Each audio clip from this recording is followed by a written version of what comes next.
trabalhar. Certo. No último encontro da gente, a gente falou sobre, iniciou, né, uma conversa sobre funções do sistema supervisório, e aí surgiram várias dúvidas, vários questionamentos, foi bem legal o debate, porque aí a gente vai justamente aprofundando aos poucos e fixando o conhecimento dessa ideia de um sistema supervisório. Repito, talvez alguns aí estejam querendo montar um supervisório, tudinho, não é bem assim. A gente precisa entender os conceitos iniciais, os conceitos básicos, ter bem formulado esses conceitos, essa estrutura, para poder, quando, né, e se alguém for atuar na área, saber ali os requisitos mínimos para se preocupar na hora de montar o supervisório. E, consequentemente, nessa montagem, você vai ter que reaprender é, diversas funções, porque cada supervisório tem o seu programa específico. Não é isso? Ok. Então, vamos começar a visualizar o supervisório como um conjunto de programas, não só mais um programa em si, mas como um conjunto de programas onde ele tem diversas funções aplicadas de acordo com a necessidade do seu processo, da sua empresa, do seu projeto que você está montando, né? Então, internamente, os sistemas escada, geralmente, eles se dividem suas principais tarefas em blocos ou módulos que vão permitir, deixa eu aceitar aqui a nossa amiga, que vão permitir maior ou menor flexibilidade e robustez de acordo com a solução desejada. A gente já discutiu bastante sobre isso. Em linhas gerais, a gente pode dividir o supervisório no seguinte: primeiro, o núcleo de processamento, ou seja, é onde vai estar ali a base principal da informação, né? Onde você vai criar sua lógica, onde você vai criar os seus tags, onde você vai criar todo o seu controle básico. Outro ponto importante é o módulo de comunicação, porque o supervisório por si só ele não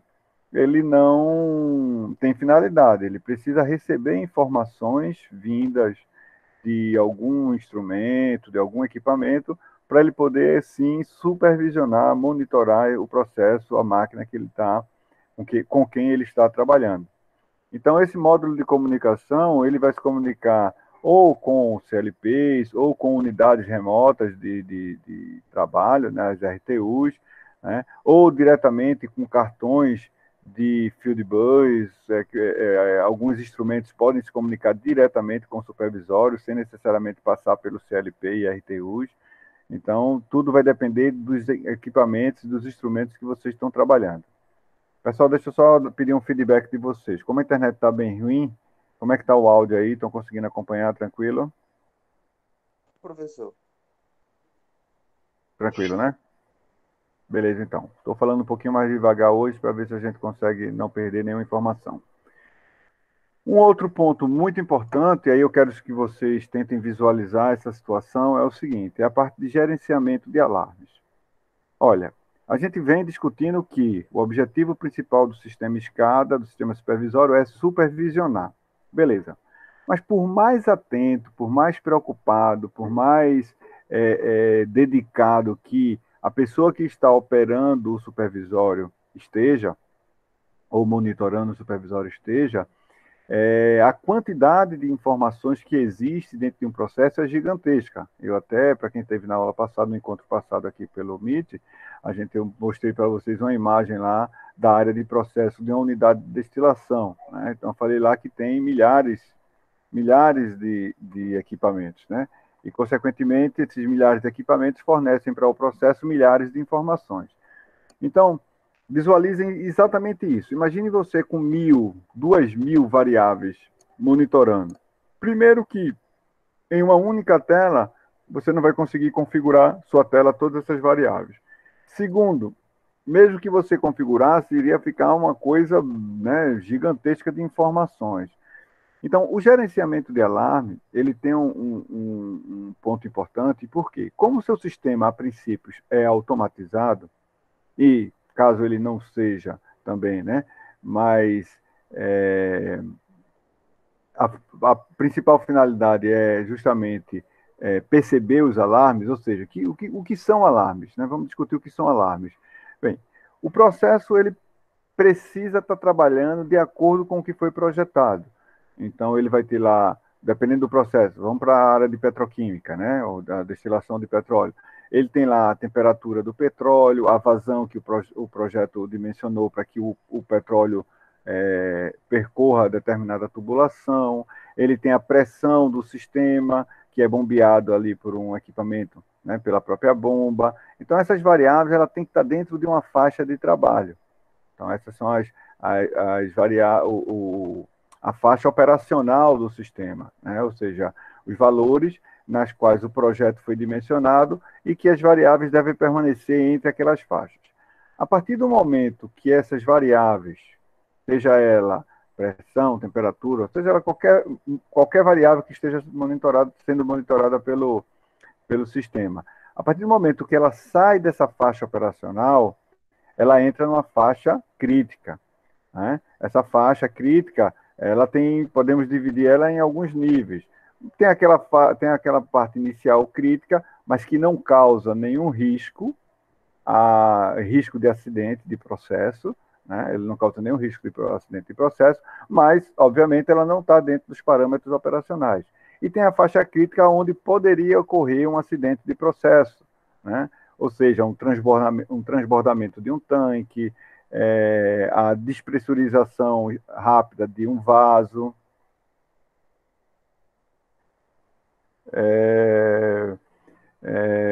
o que a gente poderia dizer mais? O aumento de temperatura de um sistema a ponto de vier a causar um incêndio. Então, essas variáveis, elas não podem ultrapassar isso. Boa noite. Boa noite, boa noite, professor. Boa noite. Então, é mais ou menos isso. Então, as variáveis de processo, elas precisam estar controladas dentro daquele limite operacional. A partir do momento que ela extrapola esse limite, ela precisa acionar, ela precisa advertir, ela precisa chamar a atenção de quem está supervisionando. Ok?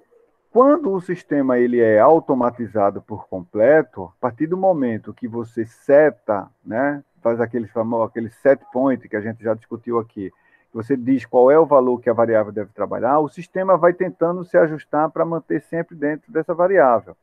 Mas a gente sabe, e essa é a importância da manutenção, da operação, é por isso que eles existem, né, a automação está lá, beleza, está controlando sozinho. O operador, a manutenção não está fazendo nada.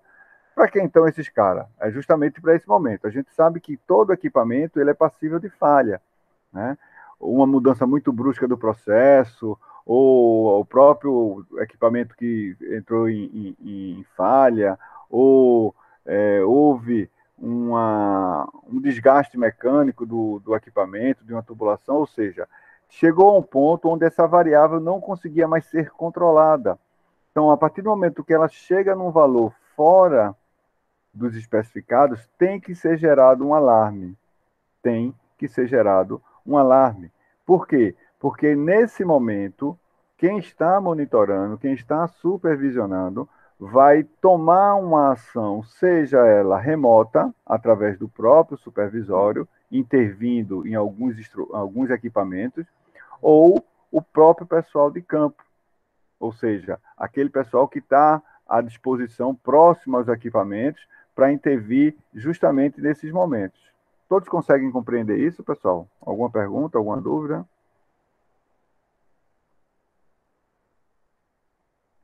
Silêncio total, é porque eu fui desconectado ou porque todo mundo entendeu? Não, professor.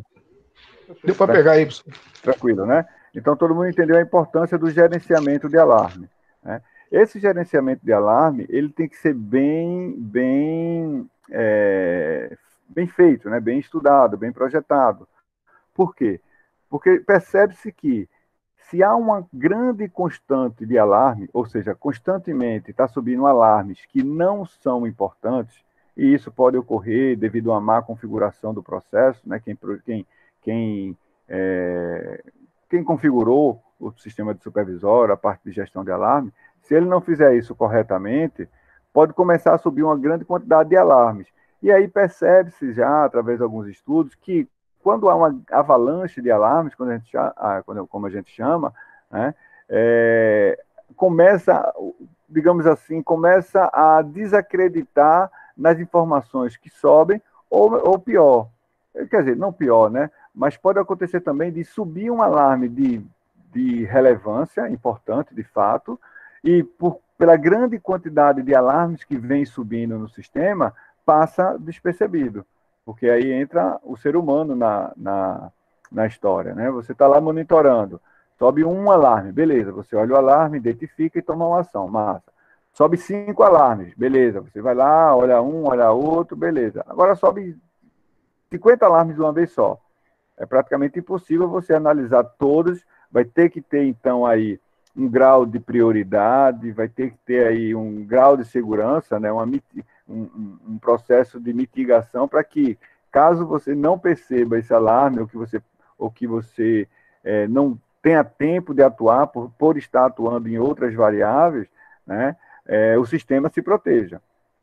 Então, tem várias fases nessa configuração de alarmes, de segurança do processo. Mas a gestão de alarme, o gerenciamento de alarme é de extrema importância. E aí, como é que eu configuro ele? Simples. Eu defino os valores operacionais do sistema.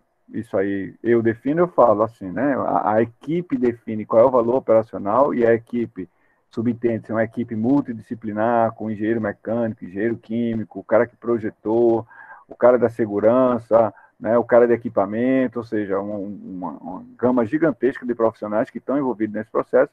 É definido ali as variáveis operacionais e também é definido as variáveis não operacionais, onde dali pode-se subir um alarme. Né? Variáveis de alarme. Então, digamos, vamos imaginar um tanque, nesse tanque eu opero com ele em média a 70%. Beleza. Mas se esse tanque chegar a 90%, será que eu não estou subindo o nível a ponto de causar um transbordo? Então eu posso dar ali um alarme, por exemplo, a 85%.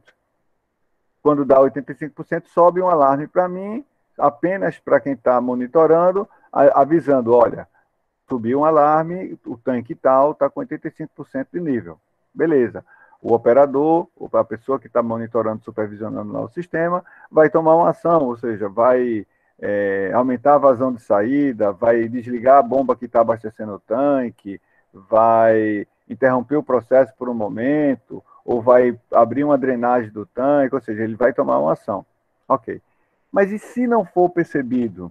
Ou seja, subiu uma avalanche de alarme, no meio desses alarmes estava lá a variável a 85%, o alarme indicando, ó, subiu, deu tanque 85%, mas tinha tanto alarme lá que o cara passou despercebido. Isso ocorre, infelizmente isso ocorre, é uma coisa normal. Né? E aí o nível continua a subir.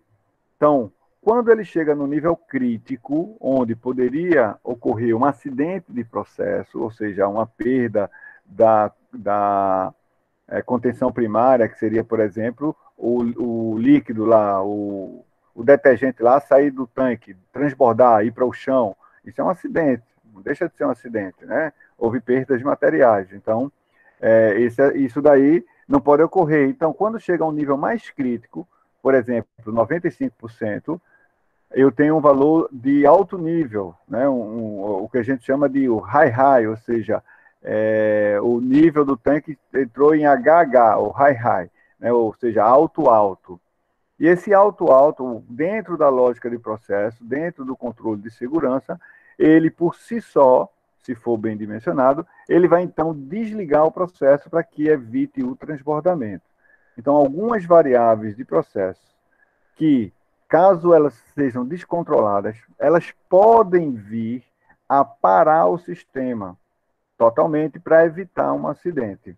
Outras variáveis, mesmo que esse nível vá subindo cada vez mais, mas que ela não gere nenhum risco, um risco que venha a causar um acidente, ela pode ir subindo, ela vai dar um nível, ela vai dar um alarme de valor alto ou de valor baixo, tá? Então, subtende-se aí valor alto e valor baixo, tá, pessoal? É fora dos limites operacionais.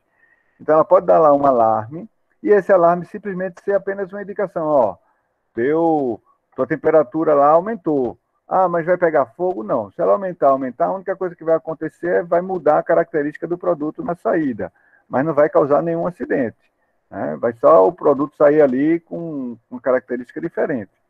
Então, eu não tenho problema, eu não vou ter uma intervenção automática, não vou ter um controle automático caso essa temperatura suba demais a ponto de vir parar o sistema. Quem define isso? A equipe que está projetando o sistema. Mas é para que a gente entenda aqui agora que valores de alarmes altos e baixos, eles são valores que indicam que a variável está saindo do valor operacional. As variáveis que têm o alto-alto, ou seja, o HH ou o LL, o low-low, são aquelas variáveis críticas, ou seja, eu já cheguei no nível muito alto e aquela variável, se chegar nisso, vai prejudicar o sistema, causando um acidente. Então, ali eu tenho que fazer um intertravamento.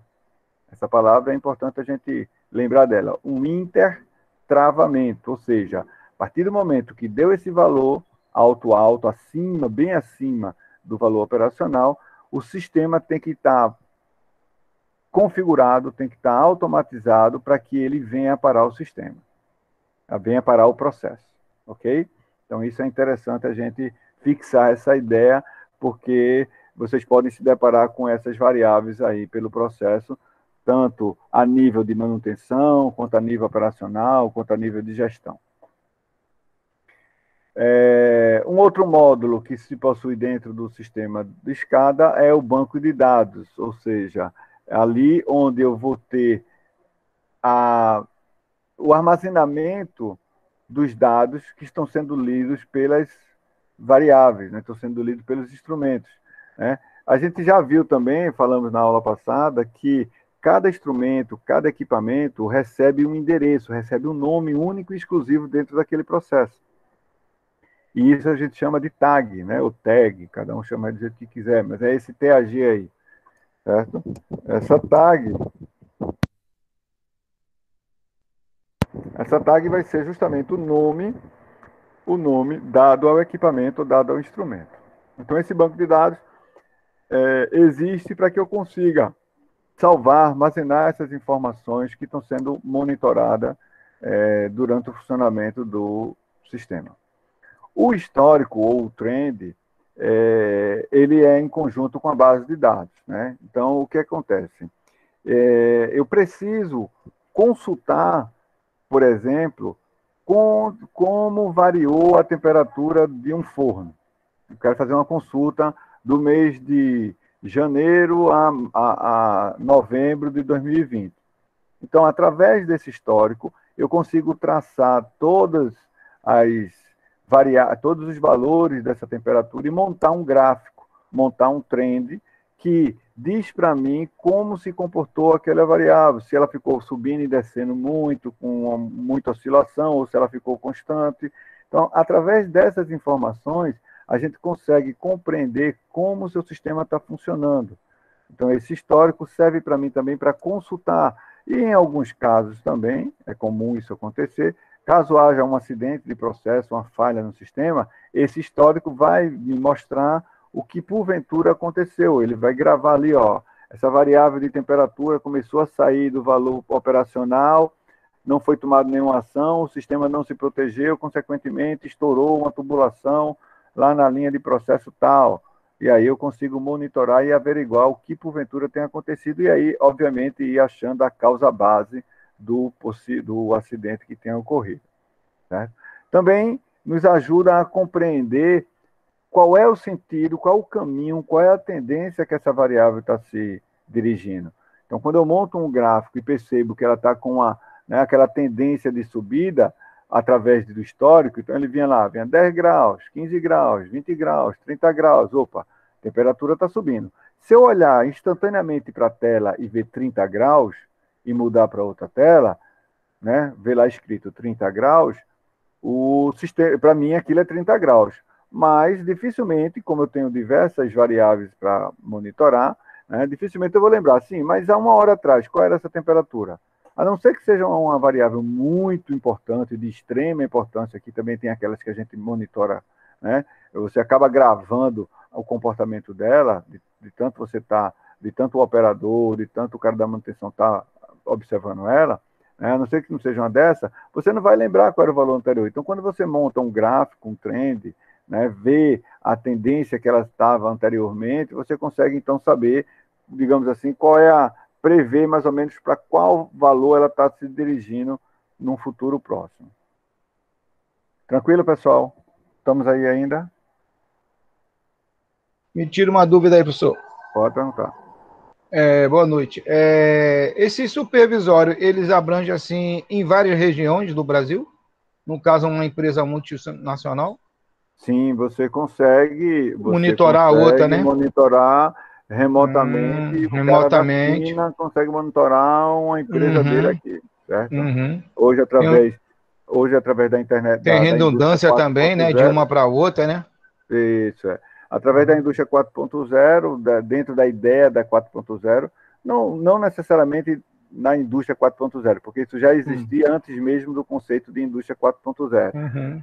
Quando a gente fala ali no módulo de comunicação, esse módulo não é só entre instrumentos, ele pode ser entre computadores também, e, consequentemente, entre a web, né, na nuvem. Na Então, eu nuvem. consigo, através do meu computador, não é o caso, porque a gente tem uma rede privada dentro da petroquímica, né? Mas algumas empresas você consegue acessar remotamente o supervisório de uma estação de trabalho, de um local mais distante, e operar ela remotamente. Então, é possível, Certo. sim, ter essa possibilidade. Tá? Vamos lá, então. A lógica de programação, ou também conhecido como script, né, ou controle, também é um bloco que faz parte do software SCADA. Isso foi até uma das perguntas lá do Rubenildo na aula passada, né? Perguntou se não, eu preciso do CLP para ter o controle. Em alguns casos, não. Eu consigo fazer toda a lógica de controle interna no próprio supervisório. Só que isso vai depender do processo. A gente viu que isso tem algumas características a ser observadas. Né? Eu tenho que saber se meu processo é um processo que precisa de uma ação rápida, uma intervenção rápida quando houver uma variação, ou que precisa de um controle mais rápido dentro dos meus equipamentos, o que dentro do SDCD, por rodar num computador, por rodar num sistema através da rede, possa ser que, mesmo rápido, não seja rápido o suficiente para poder atuar no processo. Diferentemente de um CLP que está ali praticamente na linha de frente, de lado do equipamento, né, com a comunicação bem específica, com características bem específicas para aquele tipo de equipamento. Mas, se eu quiser rodar uma lógica dentro do meu supervisório, é possível sim, e aí eu tenho que adquirir esse módulo de lógica de programação. Um outro ponto bastante importante também, principalmente nos dias de hoje, é a interface gráfica, né, o viewer, que é justamente a imagem, a tela que vai ser mostrada no seu supervisório. Ou seja, quando você quiser ver ali, representar um tanque, representar uma bomba, representar um ventilador, representar uma turbina, né, representar um equipamento, você vai precisar ali de uma interface gráfica para poder montar o seu supervisório de acordo, claro, já falei, de acordo com como está o seu processo em campo. Tranquilo? Os relatórios, bastante importante para nível de supervisão, né, um nível mais acima, que aí eu consigo perceber, tirar um relatório de quanto eu produzi na semana, quantas vezes a máquina ficou parada, ou qual foi o tempo de resposta dos equipamentos ou da manutenção, quando quebrou, parou e voltou, quando foi que ela voltou, ou seja, eu tenho também módulos, blocos ou módulos que vão me fornecer essas informações dentro do sistema supervisório. Beleza? Outros blocos de comunicação, né? Como eu falei agora há pouco aí no caso da pergunta do Marcos, a comunicação com outras estações. Eu tenho módulos também que vai, por exemplo, o TCP/IP, a gente sabe que é o protocolo utilizado na rede da internet. Então, se eu quiser me comunicar via internet, eu tenho que adquirir um bloco, um módulozinho de comunicação dentro do meu supervisório para que ele faça essa interface, né? Ou bancos de dados, ou qualquer outro sistema que não esteja ali, que seja, digamos assim, uma comunicação externa ao supervisório. Aí, também da mesma forma, eu tenho outros módulos, se eu quiser me comunicar com o SAP, por exemplo, eu tenho que adquirir um módulo do meu supervisório que se conecte com o SAP. O SAP, para quem não conhece, acho que a maioria já deve ter ouvido falar, é um sistema de Está gestão. cortando muito, viu, professor? Não sei se é a minha ou se é. Como é que está aí, pessoal, os demais? Eu acho que é a sua, Rubens. Aqui tá bem. Tranquilo, né? Beleza, então. Então, acho que é por aí, Rubenildo. Mas vamos lá, estou falando devagarzinho, a gente vai discutindo. Mas pode interromper aí e perguntar se está cortando, porque realmente a internet hoje não está das melhores, não. Então, assim, eu tenho sistemas de gestão, né? O ERP, a parte de recursos da empresa, a parte do próprio controle de gestão, o SAP em si, né? Como mais específico. Eu, particularmente, realmente só conheço o SAP, né? Porque é o que nós trabalhamos lá, mas eu consigo fazer essa ligação entre o SAP e o sistema supervisório. Não é toda empresa que faz isso, tá? Mas é possível ter essa conexão.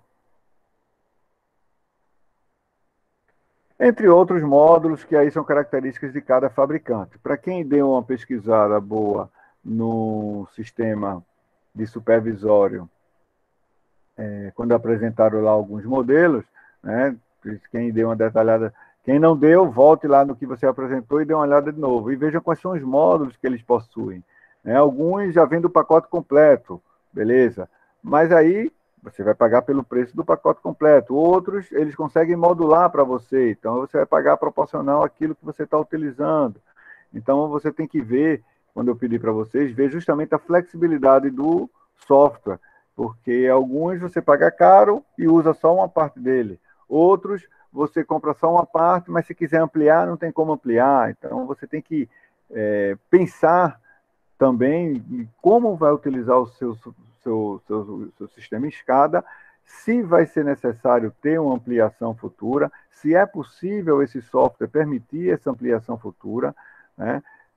Verificar também questões de garantia, ou seja, a parte de suporte, porque nem sempre ele é um software simples, é um software fácil, você precisa muitas das vezes ter o suporte do fabricante, porque vai precisar instalar um drive, vai precisar instalar uma DLL que não está no seu sistema operacional, vai precisar configurar em qual sistema operacional você vai utilizar e assim por diante. Falando em sistema operacional, pessoal, um sistema operacional, um dos mais utilizados é o Windows mesmo. Né? Apesar da gente ter aí o Linux, versões gratuitas, mas muito sistema SCADA roda sobre a plataforma Windows, porque aí ele já tem vários protocolos, várias drives, vários recursos que facilitam essa, digamos assim, essa compatibilidade com o software dos sistemas SCADA. Então, tem essa questão aí. E aquilo que a gente já falou, né? Eu acho que a gente já falou em uma dessas aulas da vida aí. Obviamente que todo mundo em casa a maioria tem um sistema Windows. Então, o cara já sabe mexer. Então, a própria empresa não vai perder tempo em instalar um Linux, contratar um cara especialista em Linux para se preocupar com, não. O Windows, hoje quase todo mundo mexe, já dá para desenrolar alguma coisa. Agora, claro que eu preciso de um profissional habilitado, pelo menos com a certificação Microsoft, para poder resolver, de fato, os problemas que podem vir a ocorrer. O outro detalhe importante também é o seguinte, depois de pronto, e aí é a parte, digamos assim, triste, né? Você fez lá, configurou tudinho, deixou tudo redondo, funcionando beleza, a máquina está redonda, funcionando tudo certinho, pronto, acabou o seu trabalho. Né? Dificilmente, só se vier dar um problema de hardware, e aí você precisar reconfigurar. Mas depois de o software configurado, não vai ter mais problema. Então, e outra, a dificuldade de se alterar isso depois do sistema estar operacional é gigantesca, porque você não vai parar o sistema só para atualizar o software. A empresa está produzindo. Então, ela, não, para aí um pouquinho que eu vou trocar aqui a tela, vou mudar o botãozinho de azul para verde, não sei o que, tá, né? A não ser que seja um problema que esteja prejudicando na produção, não sendo, dificilmente você vai parar para poder reconfigurar ou montar de novo. Por que isso? porque corre o risco de, em operação, caso você faça alguma alteração, você corre o risco de vir a ter uma interferência no processo, e aí você pode causar um problema maior. Então, tem alguns cuidados a serem tomados. Alguns softwares são mais flexíveis a essas atualizações, outros não, mas isso depende de cada fabricante. Ok? Então, é só um gráfico falando mais ou menos daquilo que a gente já mostrou no slide anterior. Então, eu tenho a base principal, que é onde está lá todos os endereços, todos os elementos que vão fazer parte do supervisório. Esses elementos, entenda, que é as variáveis que eu vou monitorar, os equipamentos que eu vou monitorar, né? E aí eu consigo criar diversos módulos ou instalar diversos módulos de acordo com o que eu preciso. Eu quero me comunicar com a internet. Pô, beleza, então instala um módulo para TCP/IP.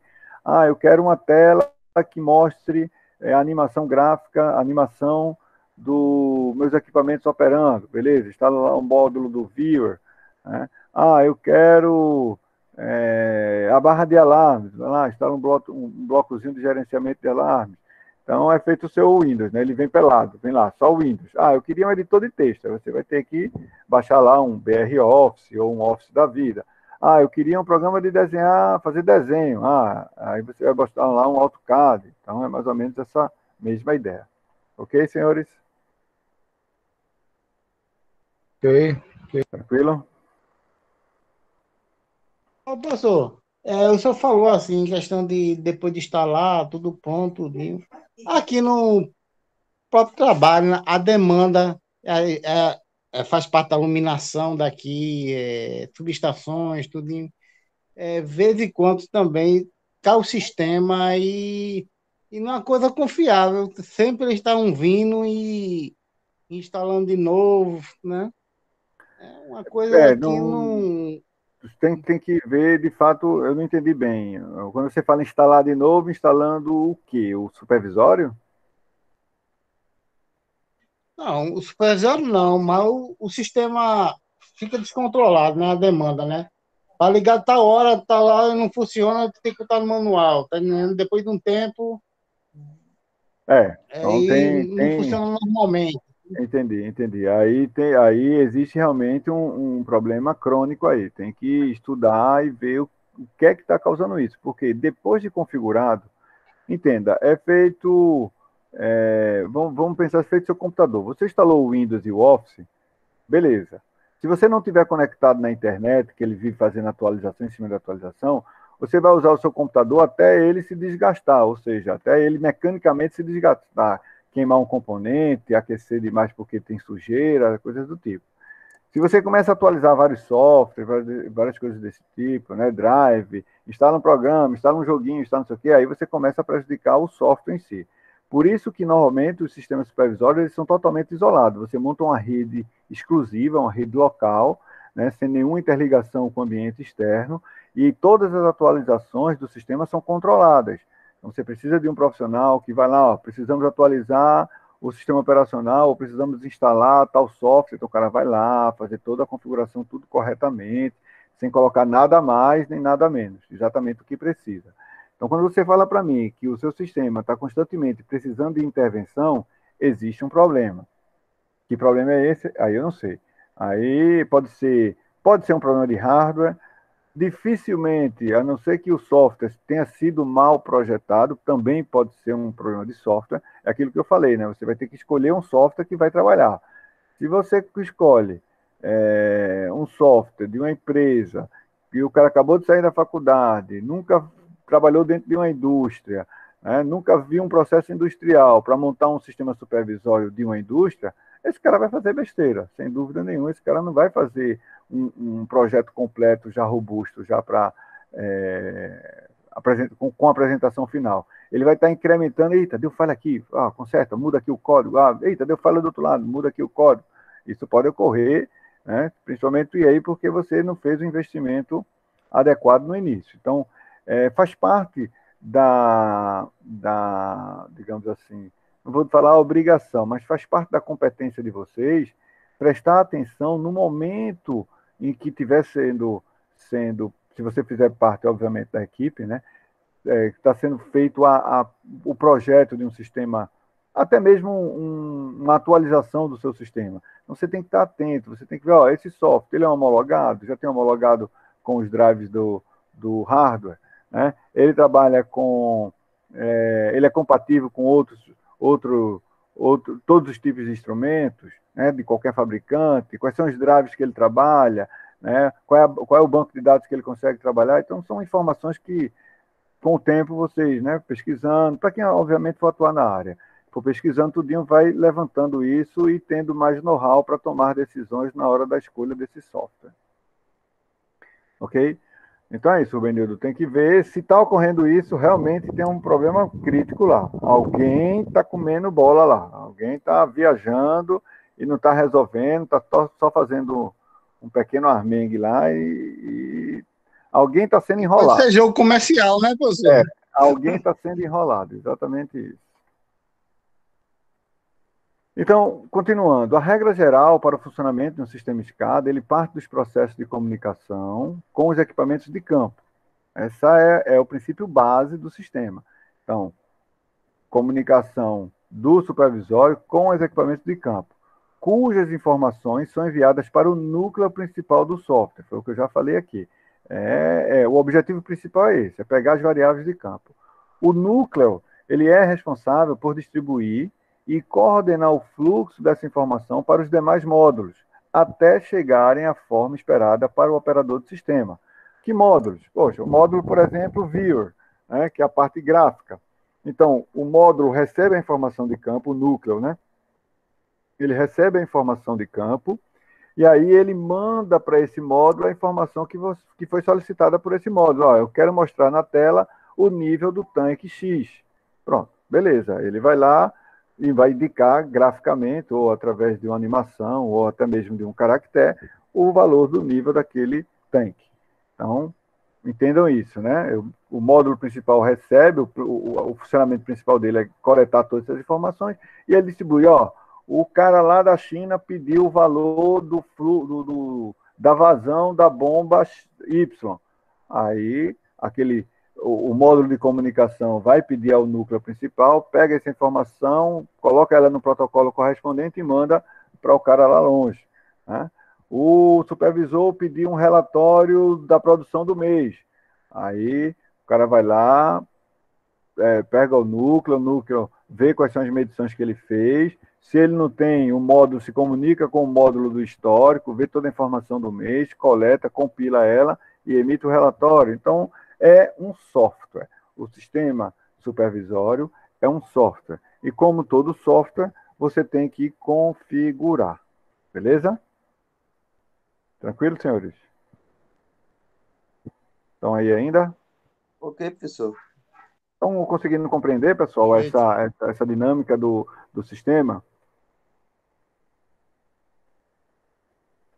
Ok, professor. Para mim tá claro. Tranquilo, né? Pronto. Na interface gráfica ou no console de operação com o processo, né, a telinha que o cara está lá operando, as informações são geralmente acompanhadas de gráficos, animações, relatórios, entre outros, de modo a exibir a evolução do estado dos dispositivos e do processo controlado, permitindo informar anomalias, olha lá, a gestão de alarmes, né, sugerir medidas, no caso eu posso criar scripts que me dê essa opção, né, sugerir medidas a serem tomadas ou reagir automaticamente, também criando um controle interno do próprio SDCD. Tá? A gente tem, por exemplo, uma malha de controle de nível que a lógica está no SDCD. Né? Os parâmetros de controle estão no SDCD. Então, você vai lá e configura os parâmetros de controle, e quando o sistema pede, você informa os parâmetros, ele faz o controle do nível de um determinado vaso nosso. Tecnologias computacionais utilizadas para o desenvolvimento dos sistemas de escadas, ele tem evoluído bastante nos últimos anos, de forma a permitir que cada vez mais aumente sua confiabilidade, flexibilidade e conectividade. Então, isso é um ponto importante. Como eu disse, depois de pronto, tem que funcionar. O Benildo está falando aí que de instante tem que ir alguém lá para reinstalar tudinho. Então, ele não é um sistema confiável. né? A flexibilidade, pô, o cara precisou ampliar uma parte do processo, e aí o sistema, não, ó, não dá, você vai ter que comprar um software maior, tudinho, esse não consegue ampliar com um novo módulo, complicou, né? O cara pediu para mostrar lá todo o controle, fazer remotamente para uma estação de um outro estado do país. Ah, não, ele não trabalha com um certo tipo de conexão, ele não consegue se comunicar com determinada base de dados. Então, hoje em dia, né, devido à própria evolução da parte de desenvolvimento de software, você tem aí softwares muito mais flexíveis, muito mais confiáveis, né? Então, isso é importante. Então, senhores, isso seria, né, só um recortezinho de uma tela de supervisório, onde eu tenho aí um vaso, válvulas. Então, esses desenhos, com o tempo, vocês vão se acostumando a observar, né? Eu tenho um tanque, eu tenho um indicador de nível, eu tenho ali um indicador de temperatura, eu tenho uma parte gráfica, né? Eu tenho um gráficozinho onde mostra para mim um trend, ou seja, como... Então, aqui ele vai mostrando como a variável pode estar se comportando, né, ao longo do tempo, né? Então, o nível de um determinado tanque. Aí você tem, às vezes, você às vezes tem sistemas que tem, no mesmo gráfico, diversas variáveis sendo medidas. Então, você consegue acompanhar a relação que tem uma com a outra, se você está trabalhando no mesmo equipamento, né? Então, poxa, a temperatura sobe, toda vez que a temperatura sobe, a pressão sobe, toda vez que a temperatura desce, a pressão desce. Então, você começa a perceber justamente o comportamento das variáveis e começa até a entender, porque, vou dar um exemplo próprio, né, do meu trabalho. Então, assim, a minha formação é eletrônica, eu não conheço muito de química, não conheço muito de mecânica, mas quando você começa a observar o funcionamento do equipamento, você começa a compreender a relação que tem entre algumas variáveis, né, a temperatura, com a pressão, com a vazão, com a rotação. Então, você começa a perceber essas pequenas nuances, esses pequenos detalhes aí.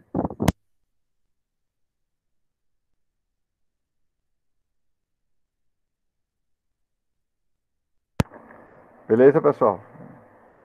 Vamos lá. Então, falando especificamente do módulo de apresentação gráfica, esse daí eu considero um ponto importante. Tem muito da criatividade e do detalhismo nesse ponto, né? A gente, às vezes, precisa representar de uma forma bem, digamos assim, bem inteligente, bem semelhante ao que o processo nos fornece. Então, vejamos. Esse módulo ele fornece uma representação gráfica geral da planta em substituição aos painéis sinóticos tradicionais, que eram aqueles painéis grandão, que eu já mostrei algumas fotos aqui, com luz, tudo, ou seja, eu jogo agora numa tela de um computador.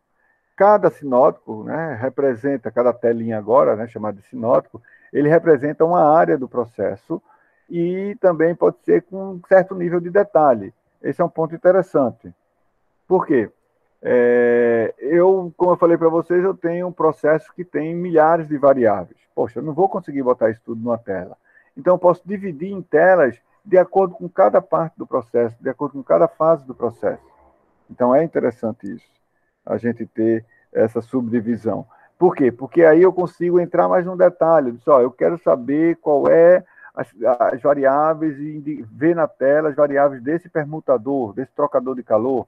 Então, eu consigo criar uma tela, vou ter que criar, obviamente, uma tela específica para aquele permutador, para aquele trocador de calor. Então, essas telas vão ter essa função de mostrar graficamente, né, de você ter um visual do seu equipamento, por onde entra, como esse exemplo anterior aqui, né? Aí eu tenho aqui a entrada, eu tenho a saída, eu tenho a parte superior do vaso, eu tenho um dreno, eu tenho uma linha de injeção de produtos químicos, ou seja, eu enxergo o equipamento como se fosse no campo.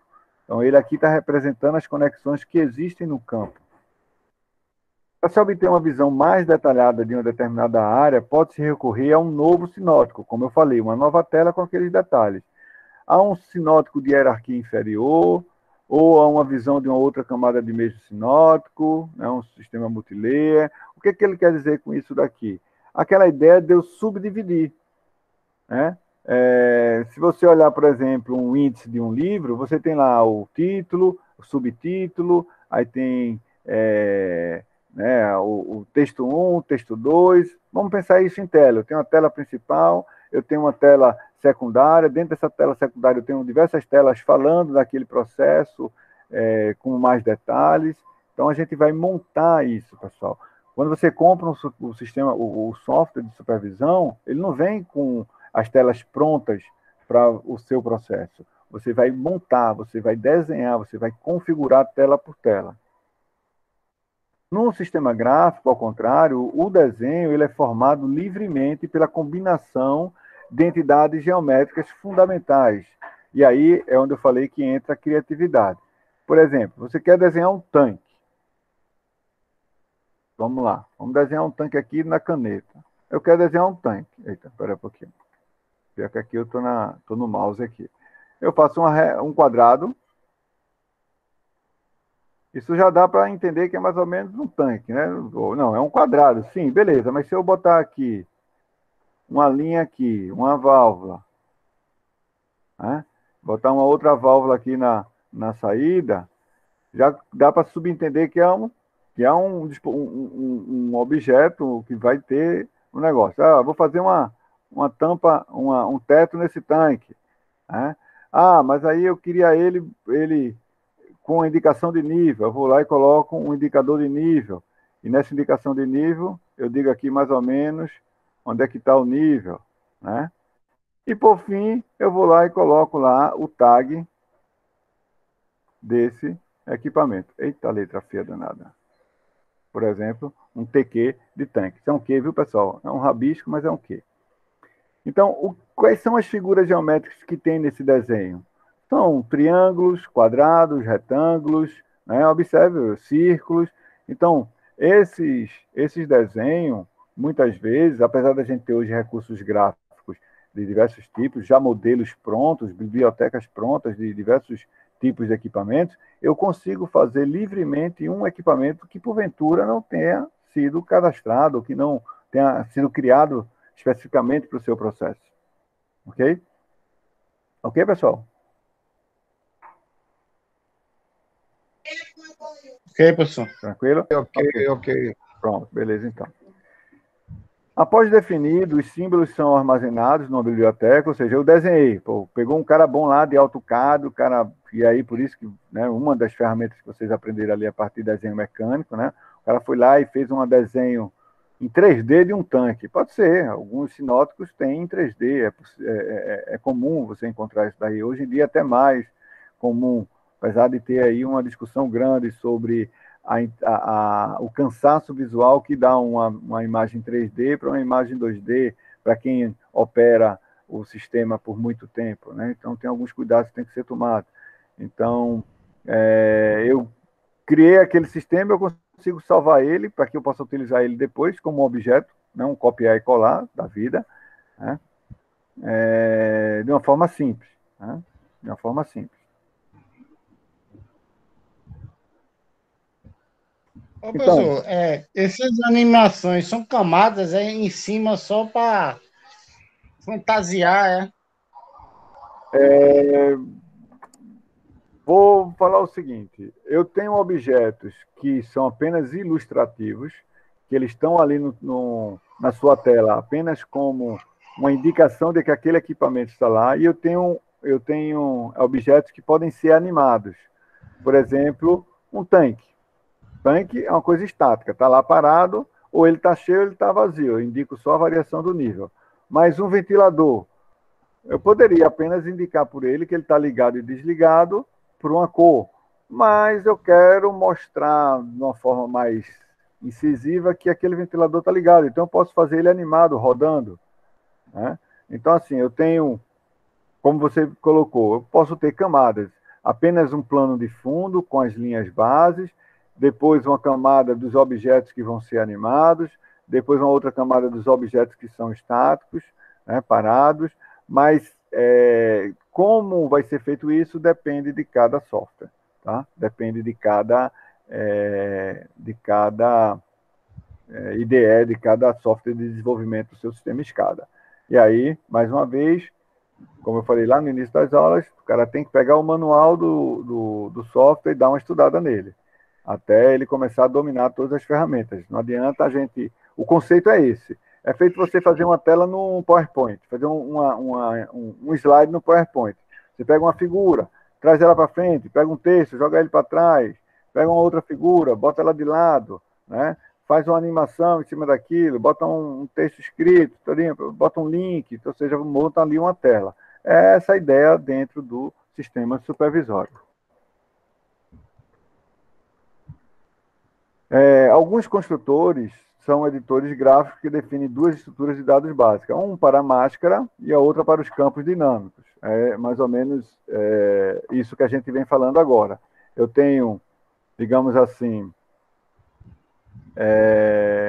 pontos estáticos, fixos, né? E outros eu tenho valores que vão mudar. Então, ali eu boto lá um espaçozinho separado para indicar a temperatura do tanque. Então, aquele espaço, aquele campo, vai ser um campo dinâmico, onde aquele valor vai estar mudando ao longo do meu processo. Então, tudo isso, como eu já falei, depende do seu software. Então, por exemplo, aí, né, tem um bem simples, né, um controlezinho de tanque, ó, 3 vasos e um tanque com algumas válvulas. Então, alguns são estáticos, outros são dinâmicos. Eu tenho botões na minha tela que podem me direcionar para uma outra tela ou abrir uma nova tela, né? Eu tenho ali, ó, um botão de alarme, então ele vai abrir para mim uma janela de alarmes. Eu tenho um trend, onde ele vai mostrar para mim alguns gráficos e assim por diante. Na gestão de alarmes, no gerenciamento de alarmes, a gente tem um módulo que recebe os eventos excepcionais, como eu falei, ele foge dos valores operacionais, né? E aí ele registra fortemente os detalhes sobre esse dado. Por quê? Porque eu preciso saber exatamente quando ocorreu, né, a data e hora, qual foi a variável que alarmou, qual era o valor dela no momento do alarme, né? Qual é a descrição daquele evento, ou seja, eu tive um nível alto do tanque 2, então tem que estar descrito lá, ó, variável de nível tanque 2, descrição, nível alto do tanque 2. Por quê? Porque o mesmo tag, o mesmo instrumento de medição de nível, ele também pode indicar um nível baixo. Pode ter um alarme para nível baixo. Não necessariamente eu só tenho um alarme. Eu posso ter 2, 4 alarmes normalmente. Nível alto, alto. Nível baixo, baixo. Então, eu tenho que descrever naquele momento qual foi o alarme que ocorreu. Ó, deu nível alto, deu nível muito alto no tanque 2. Tem que estar descrito numa barra lá de alarme, né? E outra, eu preciso também, e aí, digamos assim, esse é o entrega operador, que eu tenho que dizer quando ele foi normalizado. Por quê? Porque quando ele ocorre, o cara tem que rapidamente tomar ação, ver o alarme, corrigir o problema e reconhecer que o alarme foi normalizado. Alguns são automáticos. Quando a variável volta para o valor operacional, ele já diz, ó, a variável normalizou. Outros não, eu tenho que ir lá e reconhecer, ó. Reconheci o alarme, identifiquei, estou sabendo do alarme, vou agir sobre ele. E aí isso também é registrado, certo? Como eu falei, eu tenho o status dele também, ele fica piscando lá para mim, ó, tá alarmado ainda está fora da variável de processo. Ou, por exemplo, ele deu um alarme, o nível estabilizou, a variável estabilizou e voltou, então ele foi normalizado. Ou diz, ó, o alarme está existindo, ainda está fora a variável, mas eu já sei disso, reconheci, vou tomar uma ação.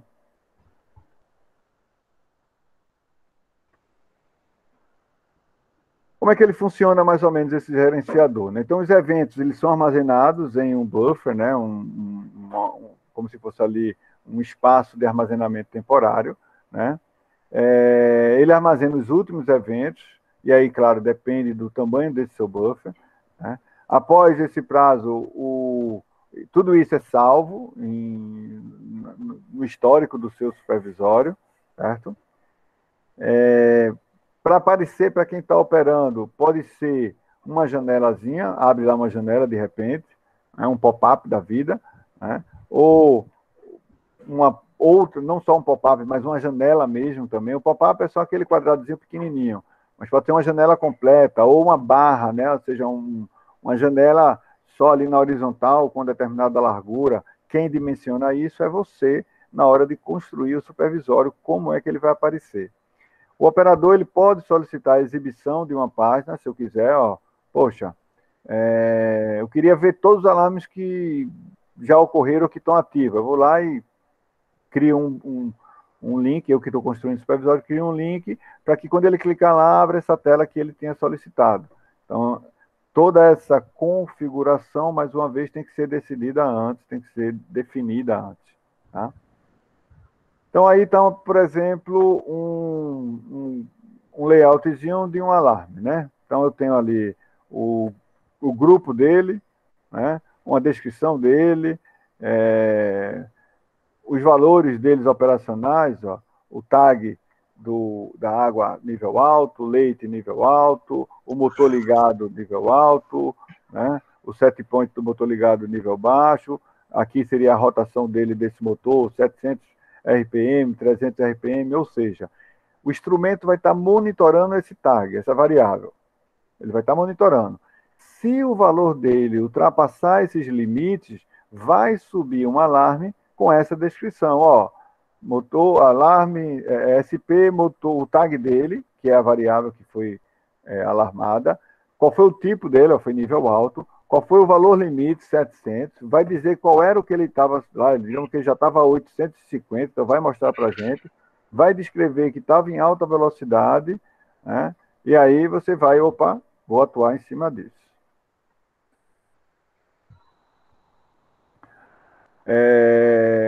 Então, ali foi a configuração, isso aqui foi a configuração dos ajustes de alarme num determinado tipo de programa para criar a gestão de alarme. Aqui é, por exemplo, o pop-upzinho que pode aparecer para o cara. Diz, ó, alarme ocorreu dia 4 do 4/96, às 10 horas, o tag do instrumento foi o PIC 200 e ele deu pressão alta no sistema de caldeira. Pronto, essa é uma forma. Poderíamos dizer que faltou o que aqui? Qual foi o valor da pressão medida nesse momento, né? Poderia dizer, ó, deu pressão alta, sim, mas qual foi a pressão que estava? Qual é o limite que estava? Porque poderia ser assim, ó, a pressão alta é 200 e estava em 201. Deu alarme, não deu? Deu alarme. Mas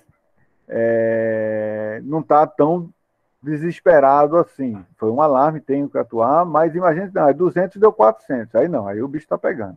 Então é bom, às vezes, ter mais informações para que o operador, para que quem está monitorando possa tomar uma decisão mais rápida. Então, quando esse alarme ocorre, tem também outras formas de avisar o caboclo lá que está monitorando, né? Eu posso botar uma buzina, um apito, uma música, né?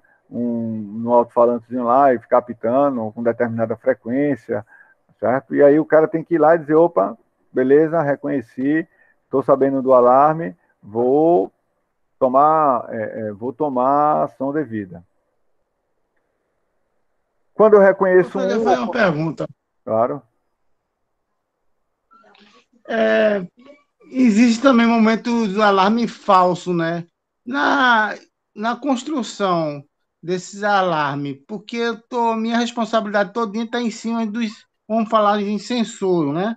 Sensor ou algum componente que vai dar o sinal para o supervisório. Ele pode ser o único ou ele pode ser paralelo para não dar erro. Pode acontecer isso também? Ó, nessa configuração, né, que a gente falou ali, observe que aqui eu falei de um sistema como um todo e dentro desse sistema eu criei vários instrumentos, né, esse grupo, né, é como se fosse assim, ó, é a linha de sorvete, é a linha de produção de sorvete. Ali eu estou me preocupando com a água, com o leite e com o agitador, que é o motorzinho do agitador, né, ou do soprador. Beleza. Só que o que você falou aí, infelizmente ocorre. Você tem alguns instrumentos, por exemplo, que ele pode entrar em falha. E quando ele entra em falha, o instrumento físico tem que ser informado também no supervisório que aquele instrumento entrou em falha, para que quem está monitorando perceba, ó, o instrumento tal entrou em falha, precisamos acionar a manutenção. Outras coisas que às vezes ocorrem, dependendo da configuração da rede, pode ser o chamado falha de comunicação. Ele, por uma vibração, por um desgaste mecânico, por um rompimento do fio, coisa desse tipo, ele perde a comunicação. O instrumento está medindo, está funcionando, mas ele não está conseguindo mandar a informação para o supervisório.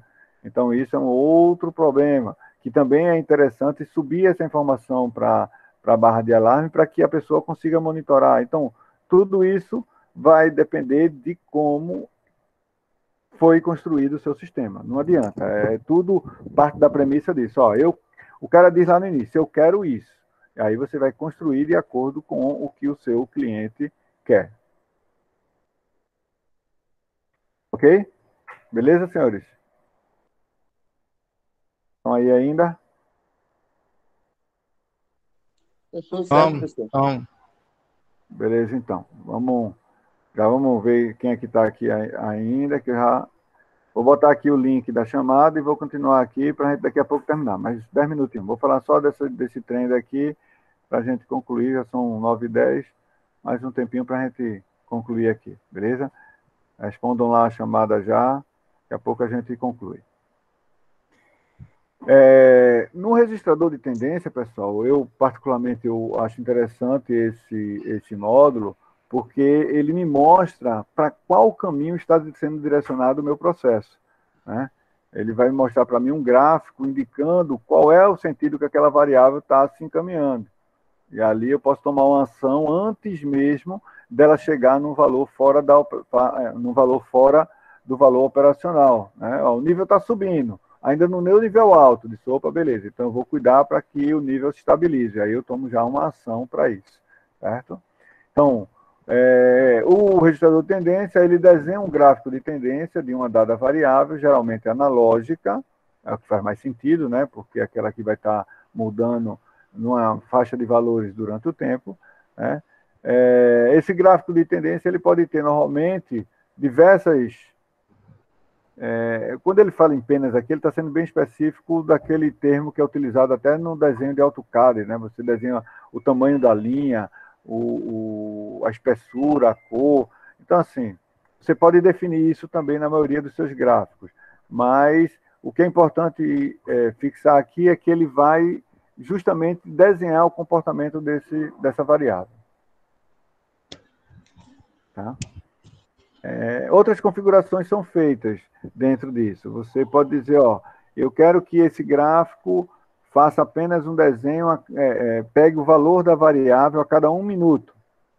Aí pega 1 minuto, marca o ponto. Daqui a 1 minuto ele marca outro ponto e traça a reta. Daqui a mais 1 minuto ele traça um outro ponto, ele marca um outro ponto e traça outra reta. Então isso vai fazendo com que ele desenhe ali. Isso vai depender do quão é importante a sua variável, de como você quer armazenar essas informações, de como você está acompanhando essa variável. Então, tem vários fatores aí importantes a ser considerados. Então, aí está um emaranhado de linhas de diversas variáveis, né?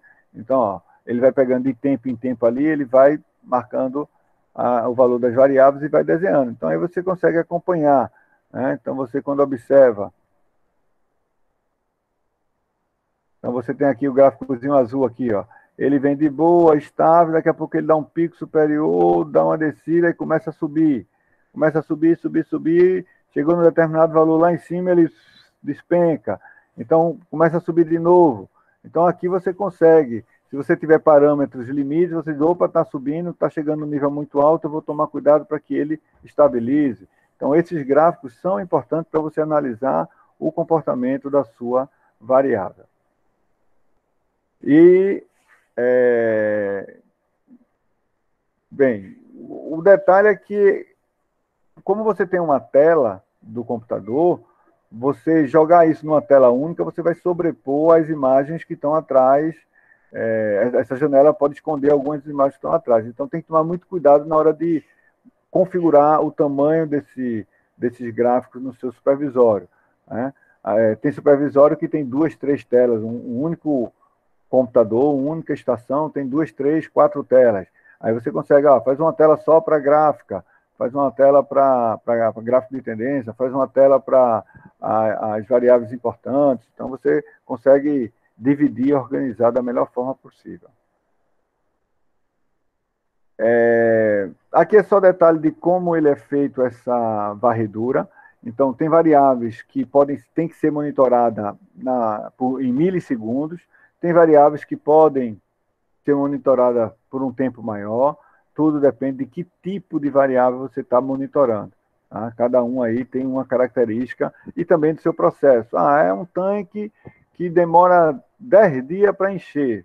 Poxa, não vou estar monitorando a cada milissegundo o nível desse tanque, né? Eu posso monitorar de hora em hora, mais ou menos essa é a ideia.